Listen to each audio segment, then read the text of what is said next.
maturity of more than 1 year. ठीक है, हम चैप्टर कर रहे हैं फाइनेंशियल मार्केट्स, जिसमें हमने मोटा मोटा करा था कि दो तरीके की ड्यूरेशन के बेसिस पे दो तरीके की मार्केट होती है। एक होती है आपकी मनी मार्केट और एक होती है आपकी कैपिटल मार्केट। अगर आप एक साल से कम के लिए पैसा इन्वेस्ट कर रहे हो तो मनी मार्केट, एक साल से ज्यादा के लिए पैसा मार्केट में इन्वेस्ट कर रहे हो तो कैपिटल मार्केट। मनी मार्केट के अंदर दो आप कम टाइम के लिए पैसा इन्वेस्ट करते हो, पर इसमें जो पर यूनिट के जो पैसे होते हैं वो ज्यादा होते हैं। जैसे कि मिनिमम 25,000 से इन्वेस्टमेंट शुरू होती है इसमें। वेरस कैपिटल मार्केट में आप 10 रुपए 100 रुपए लेके भी मार्केट में एंटर कर सकते हो। ठीक है, ज्यादा सेफ मनी मार्केट होती है कि 3 महीने 4 महीने 6 महीने में पैसा मिल जाता है। ये वाली इतनी सेफ नहीं होती क्योंकि उसमें साल भर से ज्यादा का पैसा इन्वेस्टेड होता है, पैसा डूब सकता है। ठीक है, तो अब हम जो है मनी मार्केट में इसमें नहीं, इसमें रिटर्न मिलेगा ही मिलेगा, एक तरह की एफडी है ये। ठीक है, तो मनी मार्केट के कौन कौन से इंस्ट्रूमेंट्स हैं जिसके द्वारा आप मनी मार्केट में एंटर कर सकते हो। तो आज हम करेंगे instruments of money market. Instruments of money market topic खोल लो।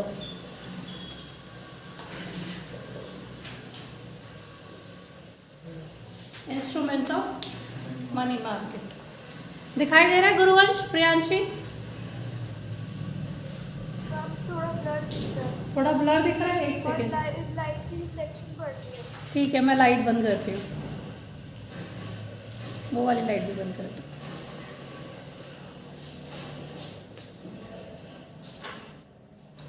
मैम, जो डिवाइसेस का ओरिएंटेशन रॉन्ग हुआ है तो वो लैंडस्केप मोड में नहीं दिख रहा, पोर्ट्रेट में दिख रहा है। तो अपने कैमरे को वैसे रिवर्स कर लो। मैम लैपटॉप पे देखो, लैपटॉप पे से सबसे पहला इंस्ट्रूमेंट कीरत पढ़ो। मेरे में जो मनी मार्केट इंस्ट्रूमेंट्स, पहला कौन सा है? कॉल मनी होगा, कॉल मनी पढ़ो। कॉल मनी तो आ गया। पहला कौन सा है? ट्रेजरी बिल है। ठीक है, ट्रेजरी बिल पढ़ो। Treasury bill is basically an instrument of short-term borrowing by the government of India, maturing in less than 1 year.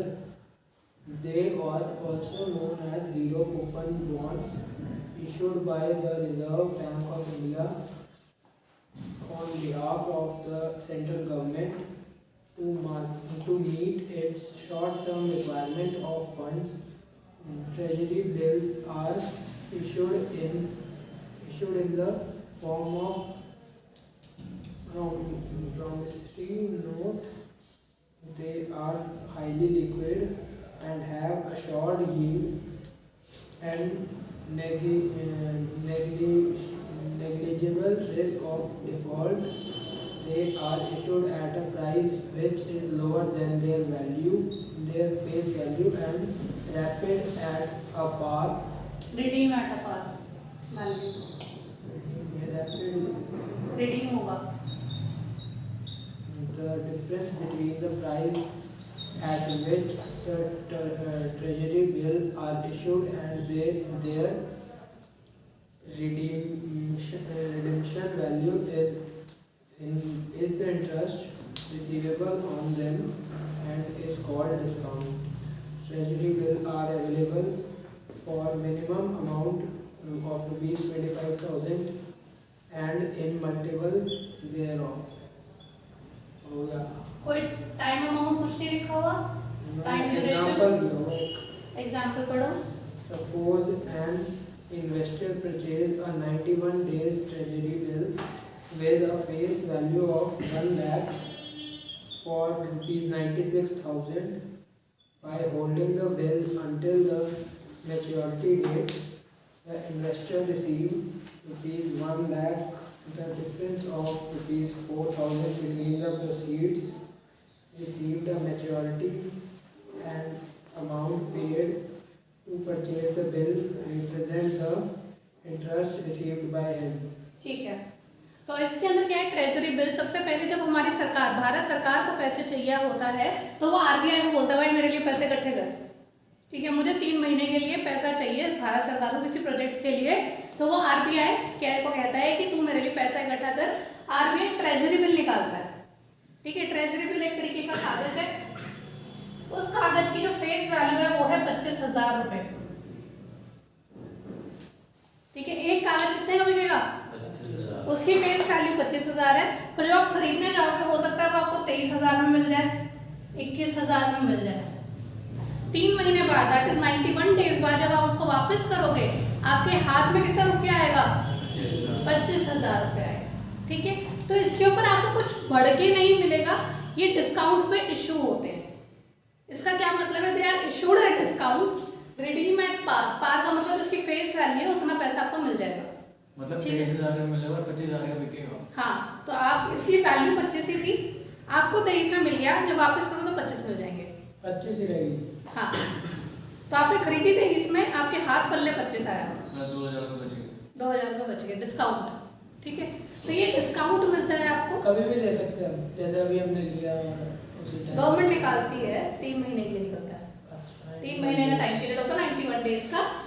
Just because इसके ऊपर आपको कुछ बढ़ के नहीं मिलता या इसके ऊपर आपको इंटरेस्ट नहीं मिल रहा है, यहाँ पे आपको डिस्काउंट पे इशू हो रहा है, इसलिए इसको जीरो कूपन बॉन्ड भी कहते हैं। फेस वैल्यू हमसे फिक्स रहती है, जो मतलब चेंज जो इस कागज के ऊपर मत्थे पे जो वैल्यू लिखी होगी वो इसकी फेस वैल्यू होगी। कहाँ से मिलता है? ये सरकार निकालती है, आरबीआई वगैरह, चेक कर लेना ऑनलाइन, आरबीआई ने इशू कर रखे हो तो ट्रेजरी बिल डाल के लिख देना treasury bill by RBI, online मिल जाएगा, चेक कर लेना, हो सकता है निकाल लो, ठीक है। जब आप इसको वापस करोगे तो आपको 25,000 मिल जाएंगे। तो 3 महीने में अगर आपने 2,000 रुपये भी बढ़ा के कमा लिया तो क्या मारा, सही है ना। तो आरबीआई इशू करती है, सेंट्रल गवर्नमेंट को, सरकार को पैसा चाहिए तो इशू करती है, ठीक है। इसको जीरो कूपन बॉन्ड कहते हैं। डिस्काउंट पे इशू होता है, रिडीम एट पार होता है, मिनिमम वैल्यू 25,000 की होती है और 91 डेज का होता है। तो अगर आप बोलो कि 76,000 रुपये मुझे इन्वेस्ट करने हैं, 76,000 रुपीज़ मुझे इन्वेस्ट करने हैं, तो क्या आप 76,000 इसमें इन्वेस्ट कर सकते हो, कितने कर सकते हो, नियरेस्ट 25 है ना। हाँ, तो नियरेस्ट अमाउंट क्या कर सकते हो, 75 इन्वेस्ट कर सकते हो, 76 नहीं, 25 के मल्टीपल में इन्वेस्ट करोगे, समझ में है। 25 के आप 4 ले लो, 25 के 6 ले लो। अब ऐसा नहीं होगा ये 3 25 के ले लिया और 1 26 का ले लिया, 2 25 के ले लिया 1 26 का ले लिया, ऐसा नहीं कर सकते, समझ में आया। 25 के मल्टीपल पे खेलोगे, क्वेश्चन आ जाएगा 90,000 किसी को इन्वेस्ट करना है ट्रेजरी बिल में, कर सकता है कि नहीं कर सकता, नहीं कर सकता, क्योंकि 25 के मल्टीपल पे नहीं है। गुरुवंश प्रियांशी, ये समझ में आया, प्रियांशी गुरुवंश है ना बच्चे, ठीक है। Yes ma'am. तो आपको ये कीवर्ड्स मार्क कर लेना अपनी बुक में, RBI on behalf of central government, zero coupon bond, issued at discount, redeem at par, 25,000, 91 days, ठीक है। ये सारे वर्ड पेपर में आएंगे और आपको आइडेंटिफाई करने के लिए आएगा कि आरबीआई ने इशू करा है सेंट्रल गवर्नमेंट के बिहाफ पे 25,000 रुपये का आपका कुछ इंस्ट्रूमेंट निकाला है, बताओ उस इंस्ट्रूमेंट को क्या कहते हैं, ट्रेजरी बिल। ये 1 मार्क का क्वेश्चन ऐसे आने वाला है और आएगा, हर साल आ रहा है, ठीक है। आइडेंटिफाई करने के लिए आएगा, समझ में आया, तुम्हें समझ में आया शान। नेक्स्ट कौन सा आपकी बुक में पढ़ो, कमर्शियल पेपर, कमर्शियल पेपर या कमर्शियल बिल, पेपर, ठीक है। पढ़ो तुम पढ़ते रहो, लिखते रहो। Commercial paper is a short-term, unsecured, negotiable, promissory note with a fixed maturity period which is issued by large and credit-worthy companies to raise short-term funds at lower rates of interest than the market rates. It is a negotiable instrument, that is, it is freely transferable by endorsement and delivery. As CP is an unsecured instrument, it is issued only by large and credit-worthy companies. It is often issued as an alternative to bank borrowings. It usually has a maturity period of 15 days to 1 year. It is issued to raise short-term funds at lower rates of interest than market rates. It इसका also time period कितना बताया, time period 15 days to 1 year. ठीक है। It also helps to satisfy short-term requirements of funds like seasonal and working capital needs. It is sold at a discount and redeemed at par. It is also used for bridge financing. Suppose a company wants to raise long-term finance through shares and debentures. For this, companies will have to incur flotation costs such as brokerage, cost of issue, prospectus, etc. Commercial paper is used to meet such flotation costs. This is known as bridge financing.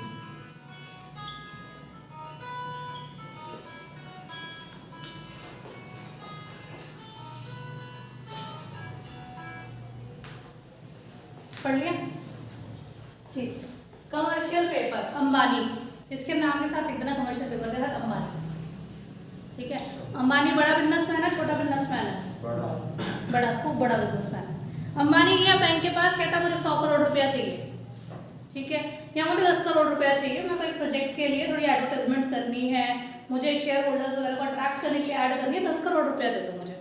Bank ने बोला दे तो दूंगा, पर जो rate of interest है वो लगेगा 10%। अंबानी ने बोला 10 करोड़ के ऊपर मैं 1 करोड़ का तेरे को इंटरेस्ट भर दूंगी तो बहुत ज्यादा हो जाएगा, I will not do that.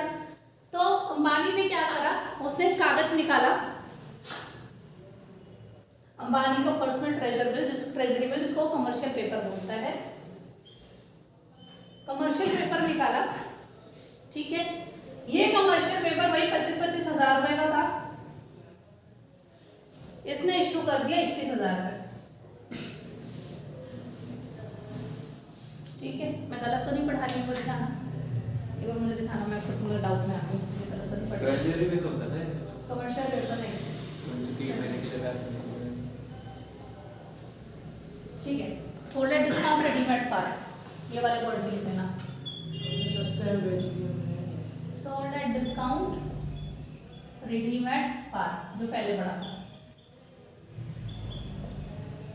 तो अंबानी ने क्या करा, यही 25-25 हजार के कागज निकाले, किस में बेच दिए, और कहा 3 महीने के बाद, सॉरी हाँ 15 दिन से 1 साल के बाद जब भी वापस लेकर आओगे कागज, कितने वापस करूंगा? 25,000 वापस करूंगा। तो अंबानी ने अगर ऐसे कागज निकाले, आप लोग खरीदोगे या नहीं खरीदोगे? क्यों? दिन का नाम है ना सर। लोटस सर्कल निकाला तो नहीं खरीदोगे, अंबानी निकाला तो खरीद लोगे, क्यों खरीद लोगे ये बताओ। प्रॉफिट ही मिले। ट्रस्ट नाम है उसका, लेके नहीं भागेगा। ऐसे बंदे को कहते हैं लार्ज क्रेडिट वर्दी कंपनी, ऐसी कंपनी जिसका नाम हो, ठीक है। तो अगर रतन टाटा कुछ निकाल रहा है, अंबानी कुछ निकाल रहा है, जिसका पूरी दुनिया में नाम है, तो उसके ऊपर हम भरोसा करेंगे लार्ज क्रेडिट वर्दी कंपनी, ठीक है। जब ऐसी कंपनियों को सस्ते में पैसा चाहिए होता है, ज्यादा पैसे ना देके, ज्यादा इंटरेस्ट ना भर के इनको पैसा चाहिए होता है, तो ये बैंक के पास ना जाके आम जनता से पैसा इकट्ठा करते हैं। और वो कैसे इकट्ठा करते हैं? वो कमर्शियल पेपर निकालते हैं, मोड ऑफ लोन ही हो गया एक तरीके का मोड ऑफ लोन हो गया, पर लेस रेट ऑफ इंटरेस्ट पे। इनको रेट ऑफ इंटरेस्ट इतना नहीं भरना जितना बैंक मांग रहा है, ठीक है। तो ये सस्ते में निकालते हैं, तो ये it is issued at discount and redeem at par, ठीक है। क्रेडिट वर्दी कंपनी करती है, हाई फाई पैसे वाली कंपनियां ये करती हैं, लो रेट ऑफ इंटरेस्ट भरती हैं, 15 दिन से लेके 1 साल तक का टाइम पीरियड इसका होता है। ये वर्किंग कैपिटल को फाइनेंस करने के लिए, जैसे रॉ मटेरियल आना है, ठीक है, 100 करोड़ का प्रोजेक्ट आ गया और उसका रॉ मटेरियल आएगा 10 करोड़ का, वो 10 करोड़ का माल लाना है, वो 10 करोड़ जो इकट्ठे करने हैं वो इससे इन्होंने कर लिए, ठीक है। तो वर्किंग कैपिटल इकट्ठी करने के लिए होता है। दूसरा होता है ब्रिज फाइनेंसिंग। अब ब्रिज फाइनेंसिंग आपको अलग से टॉपिक आएगा पेपर में, ये समझो कि ब्रिज फाइनेंसिंग क्या चीज है। ब्रिज फाइनेंसिंग है कि मेरा एक प्रोजेक्ट है, उस प्रोजेक्ट में मेरे को जो है 100 करोड़ का फायदा हो रहा है, ठीक है, मेरे पास 100 करोड़ रुपए आना है एक प्रोजेक्ट से, पर लोगों को अट्रैक्ट करने के लिए, वो पैसा कमाने के लिए मुझे कुछ पैसा लगाना पड़ेगा अपनी जेब से। तो लेट्स सपोज हो सकता है मुझे लगाना पड़े 10 करोड़ या 20 करोड़ रुपए लगाने पड़े। तो 100 करोड़ को हासिल करने के लिए मुझे तो अपनी जेब से पैसा डालना पड़ेगा 10 करोड़, उसको कहते हैं फ्लोटेशन कॉस्ट भी कह सकते हैं उसको। वो पैसे के अरेंजमेंट को ब्रिज फाइनेंसिंग कहते हैं, ठीक है। ब्रिज फाइनेंसिंग क्या है कि मैं आज 1 रुपए पे खड़ा हूं, मुझे 100 करोड़ तक पहुंचना है, 1 करोड़ से जो 100 करोड़ पहुंचने का सफर है, बीच में एक ब्रिज बनाना है। ये ब्रिज को पार करने के लिए मुझे जितना पैसा चाहिए उसकी फाइनेंसिंग को ब्रिज फाइनेंसिंग कहते हैं। अब वो कैसे करेगा कि मुझे ईशान से, अंकित से, सबसे जो है 100 करोड़ रुपए इकट्ठे करने हैं, उसके लिए मैं ऐड करूंगी, शाहरुख खान को बुलाऊंगी, कैटरीना कैफ को बुलाऊंगी, मैं बहुत सारे कागज पत्तर लगाऊंगी, मैं बहुत सारे सेल्समैन लगाऊंगी, वो सबके लिए मुझे पैसा चाहिए, वो पैसा मैं बैंक से ना लेके आप लोगों को ये इशू कर दूं, उससे आ जाएगा मेरे पास। समझ में आया? तो ब्रिज फाइनेंसिंग आपके मेजर बड़े प्रोजेक्ट को हासिल करने के लिए, बड़े प्रोजेक्ट को कंप्लीट करने के लिए जो आपको छोटे पैसे की रिक्वायरमेंट होती है उसे ब्रिज फाइनेंसिंग कहते हैं। ब्रिज फाइनेंसिंग की डेफिनेशन फिर से पढ़ो, पेपर में ब्रिज फाइनेंसिंग अलग से पूछते हैं। डेफिनेशन नहीं दी है, वही है। एग्जांपल दिया हुआ, suppose a company wants to raise long term finance through shares or debentures. For this, companies will have to incur flotation costs such as brokerage, cost of issue of prospectus, etc. Commercial paper is used to meet such flotation. ठीक है, तो ठीक है, bridge financing की definition कहाँ लिखी है? ये लास्ट पॉइंट है इसमें। मैं वो पूरी डेफिनेशन ब्रिज से उन्होंने ये लिख दिया है। ठीक है, तो बड़े पैसे को पाने के लिए छोटे पैसा जो खर्चा करते हैं उसे ब्रिज फाइनेंसिंग कहते हैं। ब्रिज फाइनेंसिंग की डेफिनेशन बस उसके अंदर भी यही है, fund raised through commercial paper are used to meet the flotation cost. जो फ्लोटेशन कॉस्ट को पूरा करने के लिए पैसा चाहिए होता है उसे ब्रिज फाइनेंसिंग कहते हैं। इतना समझ में आया? क्लियर है? फ्लोटेशन कॉस्ट का जो अमाउंट इकट्ठा करा उसे ब्रिज फाइनेंसिंग कहते हैं। फ्लोटेशन कॉस्ट जो हमारा एडवर्टाइजमेंट का खर्चा होता है, हमारा जो आपका प्रोस्पेक्टस इशू करने का खर्चा होता है, जो हमारा सेल्समैन रखने का खर्चा होता है, उसे ब्रिज फाइनेंसिंग फ्लोटेशन कॉस्ट कहते हैं। गुरुवंश, प्रियांशी क्लियर हुआ?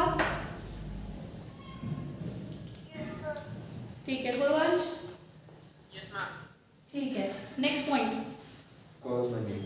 Call money is short-term finance repayable on demand, whose maturity period rise from 1 day to 15 days, used for interbank transaction. As per RBI guidelines, commercial banks are required to maintain a minimum cash balance with RBI, known as cash reserve ratio. RBI changes the CRR from time to time, which affect the availability of funds with commercial banks to be given as loan. Call money is used by banks to maintain the CRR. There exists an inverse relationship between call rate and other short-term money market instruments such as certificate of deposit and commercial paper. A rise in call rate makes other sources of finance cheaper and banks raise funds from their sources. बस। ठीक है। सबसे पहले 1 day to 15 days, maintain CRR, repo rate, नहीं sorry bank rate, call rate. ये सारे keywords हैं जो मैं लिखते जा रही हूँ, लिखते रहना, अपने अंडरलाइन करते रहना।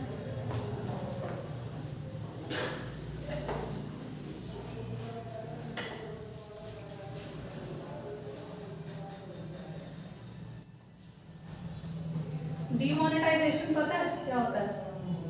क्या नाम? डिमोनेटाइजेशन। जो पैसे बंद होते हैं। नोटबंदी हुई थी, जब नोटबंदी हुई थी तब कितने लोग बैंक की लाइन लगा के खड़े थे बैंक के आगे?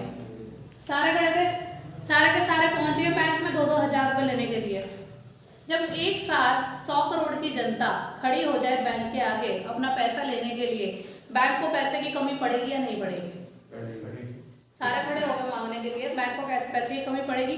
तो लेट्स सपोज SBI पे सारे के सारे लाइन लगा के खड़े हो गए हरिनगर के लोग कि हमारे को 2-2 हज़ार रुपये दे दो। परिवार भी पूरा पूरा खड़ा हो गया, सब खड़े हो गए, लाइन में लगे हुए हैं कि 2-2 हज़ार रुपये दे दो। SBI के पास जो कैश रिजर्व रेशो होती है, आपने इकोनॉमिक्स में पढ़ा होगा कि खड़ा पैसा जो बैंक में हमेशा रहता है, कितना पैसा तो होना ही चाहिए बैंक में, ठीक है, वो पैसा कम पड़ने लग गया SBI के पास, सारा पैसा खाली होने लग गया। बैंक को डर लग गया कि कोई मेरे से अब जो है 1 करोड़ रुपये मांगने आ गया, 10 लाख रुपये मांगने आ गया, मेरे पास है ही नहीं, क्या करूँ, मेरे पास कैश रिजर्व खत्म होता जा रहा है। तो उसने फटाफट SBI के मैनेजर ने कैनरा के बैंक के मैनेजर को, पड़ोस में पढ़ते हैं आपके, उनको फ़ोन किया, भाई मेरी कैश रिजर्व रेशो नीचे जाती जा रही है, थोड़ा पैसा यहाँ भिजवा दे तेरे यहाँ। तो इतना क्लियर हुआ आपको? कॉल मनी, एक बैंक दूसरे बैंक को CRR मेंटेन करने के लिए 1 दिन से 15 दिन call rate change on daily basis. तो आज जो है अगर 10 लाख पे आज का ब्याज हो गया 10,000, तो कल 2% का ब्याज लगेगा 20,000, तीसरे दिन का हो सकता है फिर 1% हो जाए 10,000। तो डेली बेसिस पे इंटरेस्ट भरना है उसको। तो ऐसे केस के अंदर SBI का मैनेजर जल्दी से जल्दी लोन चुकाना चाहेगा या आराम से चुकाना चाहेगा? जल्दी। जल्दी, डेली का उसका ब्याज लगा। ठीक है। और मैक्सिमम 15 दिन तक ही ले सकते हो। इससे ज़्यादा नहीं, उसको तो अपने खर्चे चलाने हैं, क्या रहा। हाँ ऐसे तो जितना भी वो है ब्याज अपने हिसाब से कुछ भी रख लेंगे। हाँ डेली आरबीआई निकालता है call rate, RBI daily basis पर बताते हैं कि इसका इसमें भी से अच्छा रेट होता है डेली का। डेली का शेयर मार्केट का होता है ना, ऐसे इसका डेली का। अगला कौन सा है हमारा? Certificate of deposit. Certificate of deposit, वो पड़ेगा Tanish. Certificate of deposit CDR unsecured short term instrument in various forms issued by commercial banks and development financial institutions. They can be issued to individuals, corporations and companies during period of tight liquidity when the deposit growth of banks is slow but the demand for credit is high. They help to mobilize a large amount of money for short periods.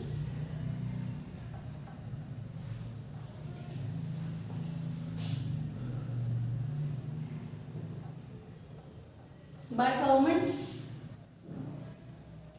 पहली line पढ़ना। Certificate of deposit are unsecured short-term instruments in various form issued by commercial banks and development financial institutions. ठीक है, bye commercial bank.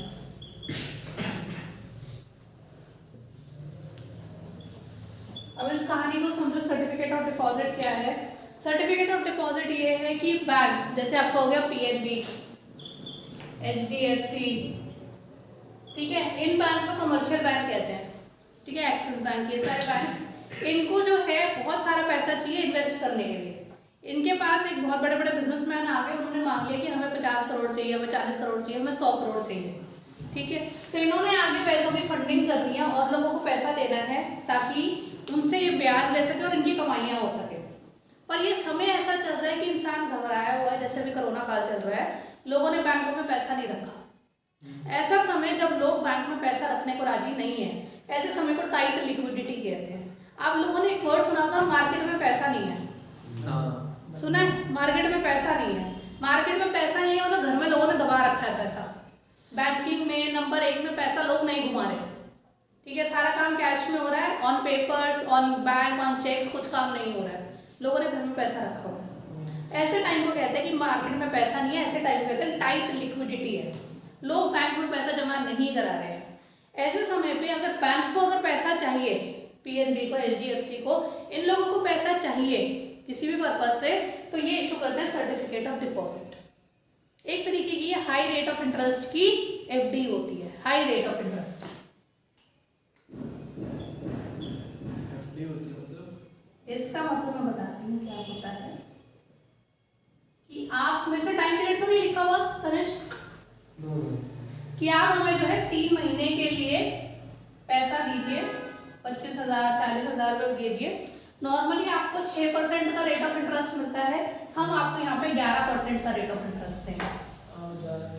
लोग लालच में आ जाएंगे, अच्छा 11% का ब्याज मिल रहा है तो 2% में स्टार्ट कर देंगे। हाँ, तो फिर पैसा देने लग जाएंगे, ठीक है। तो आप जो है लोगों को अट्रैक्ट करते हो कि मार्केट में पैसा लाओ, पैसा इन्वेस्ट करो। जहाँ मार्केट आपको पहले 6% दे रही थी, अभी 3 महीने के लिए हम आपको 11% दे रहे हैं, तो लोग लालच में आएंगे, कंपनीज लालच में आएंगे और बैंक के पास पैसा रखवाएंगे, बैंक आगे उस पैसे को यूज करेगा, चाहे वो देश को, मतलब कि सरकार को दे, किसी को भी दे, वो फंडिंग के लिए पैसा दे देते हैं। ये बात क्लियर हुई? Certificate of deposit. अब हमने जो है पहले पढ़ा था कॉल मनी, ये पैसा भी इन्हीं बैंक को चाहिए होता है और ये पैसा भी इन्हीं बैंक को चाहिए होता है। इतनी बात समझ में आई? कॉल मनी भी हमने पढ़ा था कि बैंक को चाहिए, और हमने अभी सर्टिफिकेट ऑफ डिपॉजिट भी पढ़ा कि बैंक को चाहिए। अब इसका क्या गेम है, अगर कॉल मनी का रेट ऑफ इंटरेस्ट बहुत ज़्यादा होने लग जाता है, ठीक है, अगर कॉल मनी का rate of interest he total में 20% बन जाता है, ठीक है, पर दिन का मिला के 3 महीने तक अगर हमने हिसाब लगाया तो 20% इंटरेस्ट जा रहा था, तो एक इंसान 20% का ब्याज देना प्रेफर करेगा या 11% का ब्याज देना प्रेफर करेगा? अगर तुम कहीं से उधार मांग रहे हो, तुम बैंक को, ये जो है तुम्हें कॉल मनी के द्वारा 20% का ब्याज मांग रहा है और ये तुम्हें सर्टिफिकेट ऑफ डिपॉजिट के द्वारा 11% का ब्याज मांग रहा है, तो तुम किससे लेना पसंद करोगे? इससे। तो बैंक के पास हमेशा ऑप्शन होती है कि कॉल रेट उसको सस्ते, कॉल मनी सस्ते में मिल रहा है या सर्टिफिकेट ऑफ डिपॉजिट सस्ते में मिल रहा है, ये ऑप्शन होता है। इन दोनों से चूज करता है कमर्शियल बैंक, ये दोनों कमर्शियल बैंक के ऑप्शन है। तो आपको पेपर में ऐसे भी आ सकता है कि इन केस कॉल मनी का रेट बहुत बढ़ जाता है तो बैंक कौन से इंस्ट्रूमेंट की तरफ जाएगा, तो बैंक जो नोटबंदी थी लेकिन उस टाइम पे उसे कॉल मनी करना पड़ेगा। और भी कोई सिचुएशन होती है, डिमोनेटाइजेशन या आम दिन पे भी लोग ज्यादा चले गए, बैंक को दिख रहा है कि आने वाले टाइम में दिवाली का टाइम है, सब लोग पैसे निकाल रहे हैं, लोगों को पैसे की मूवमेंट करनी है ज्यादा, तो वैसा भी हो सकता है। तो जब बैंक को लगता है कि मेरे पास ज्यादा डिमांड आ रही है, पैसे लोग विड्रॉ ज्यादा कर रहे हैं, होने से ज्यादा विड्रॉ कर रहे हैं, तो आप पैसा कहाँ से उठाओगे, ये दो ऑप्शन है, जो सस्ता पड़ेगा वो बैंक उठाता है। पेपर में ये आ सकता है, आज तक नहीं आया पर आ सकती है सिचुएशन, समझ में आया? आखिरी पढ़ो इधर, वहाँ पर दो बच्चे उधर भी गए। पढ़ो यहाँ। Commercial bill. A commercial bill is a bill exchange used to finance the working capital requirement of business firm. It is a short-term negotiable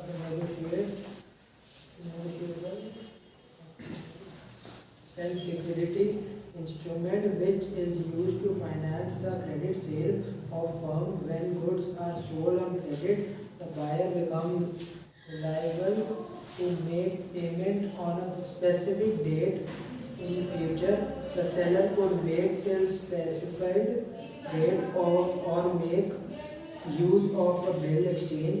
The seller drawer of the goods draws the bill and the buyer drawing accept it. On being accepted, the bill becomes a marketable instrument and is called a trade bill. These bills can be discounted with a bank if the seller needs fund before the bill matures.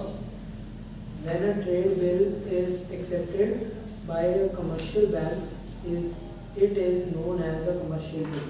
ठीक है, commercial bill, ठीक है। पूनम गई कीरत से सामान लेने, कीरत से ले लिया मैंने 2 लाख रुपए का सामान, कीरत से मैंने 2 लाख रुपए का सामान ले लिया, मैंने कहा यार पैसे तो है नहीं मेरे पास, एक काम कर, एक पर्चा बना ले, उसके ऊपर मैं साइन करके दे देती हूँ कि 3 महीने बाद तेरे को 2 लाख रुपए मैं बकायदा दे के जाऊंगी।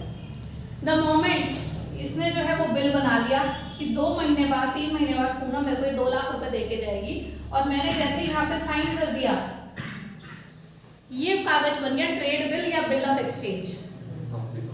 आपने 11th में पढ़ा होगा, बिल ऑफ एक्सचेंज पे नाम की चीज आई थी, ठीक है। तो एक तरीके का वादा है, प्रॉमिसरी नोट है मेरा कि 3 महीने बाद मैं 2 लाख रुपए दूंगी, ठीक है। अब मैंने तो पैसा 3 महीने बाद देना है, कीरत को पड़ गई 2 लाख में से 1,80,000 रुपए की जरूरत, ठीक है, 1.5 लाख रुपए की जरूरत पड़ेगी कीरत को। कीरत आया मेरे पास दूसरे महीने पे कि पूनम मेरे को पैसा दे दो, मेरे को पैसे की बहुत जरूरत है।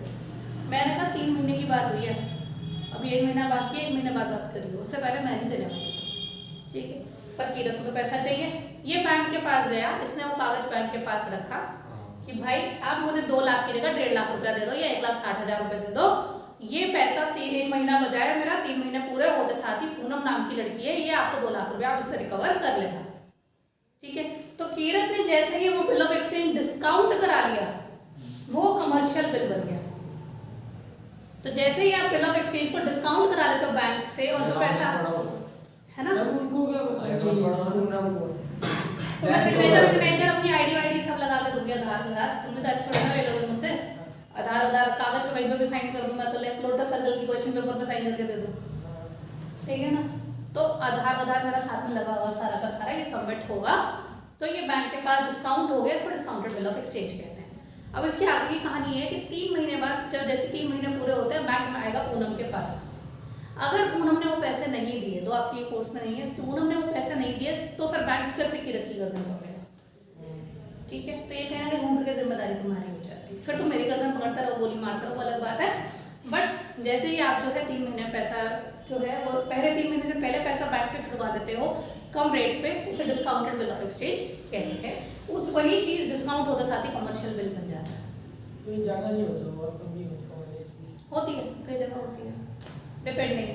तो ये सेल्फ लिक्विडेटिंग है, 3 महीने बाद इसकी वैल्यू खत्म है, 3 महीने बाद ये कागज पैसे में कन्वर्ट होना चाहिए। कागज दो पैसा लो।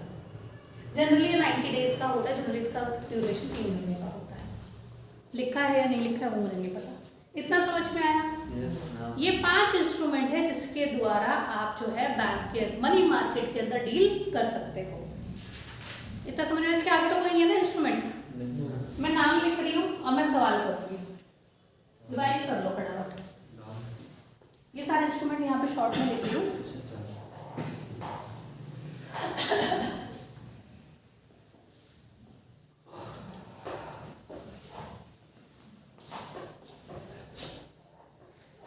मनी मार्केट इंस्ट्रूमेंट सबसे पहले था treasury bill,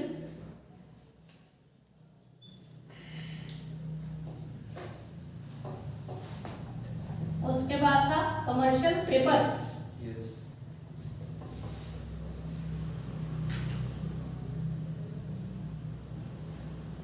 call money certificate था इसके लिए, कॉल मनी था। Call money or certificate.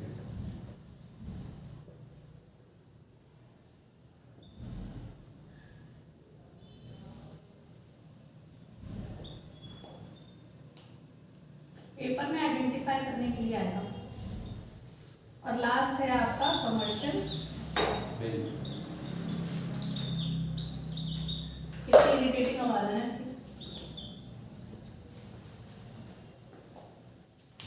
Priyanshi, Priyanshi हाँ जी मैम। टाइट लिक्विडिटी के टाइम पे क्या इशू करूंगी? किसके टाइम पे?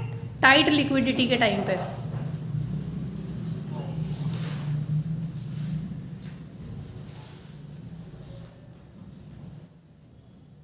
बताओ। Call. Certificate of deposit. Certificate of deposit. Call में नहीं होएगा? टाइट लिक्विडिटी के टाइम पे कीवर्ड ढूंढो, टाइट लिक्विडिटी। प्रियांशी बताओ। Call money क्या होगा?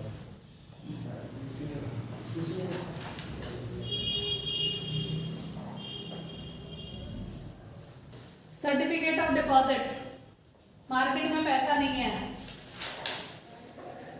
ठीक है।